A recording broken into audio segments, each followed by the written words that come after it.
The Santo Niño Parish Church, also known as the Mabini Church, is a Roman Catholic church in Mabini, Pangasinan.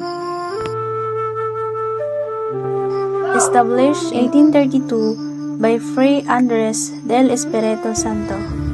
It was originally located in a coastal area called Conventa, but a great flood in 1832 forced residents to relocate inland to the present site. The original 1830 church was torn down by a strong earthquake in 1999, but was restored and blessed in 2005. The key events and damage: in 1852, the church was struck by lightning, causing a fire.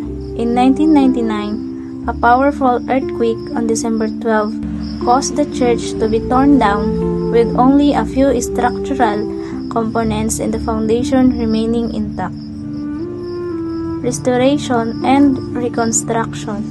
In 2005, the old Mabini Church was restored and the new church was blessed. In 2006, the old Covenant Parish Office were moved to the opposite side of the church. Santo Niño Parish Church, ito ay pinagsasambahan ng mga Katolikong taga-Mabini linggo-linggo. Noong unang panahon, hindi pa kulay dilaw ang simbahang ito. Ito ay kulay puti pa dati.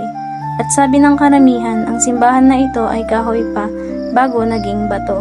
Sinasabi rin na noong una, ang simbahan na ito ay pugad ng mga paniki. Kaya tuwing nagsisimba ang mga tao ay may mga lumilipad na paniki sa loob ng simbahan. Sabi rin ng iba na sa loob ng simbahan na ito ay may nakatirang sirena sa ilalim ng simbahan. Bago ipatayo ang simbahan na ito, ay nauna nang nakatira ang sirena na yun. Ang simbahan na ito ay matagal nang naipatayo, panahon pa ng Kastila. Nirenovate lang ng nirenovate hanggang sa maging ganito.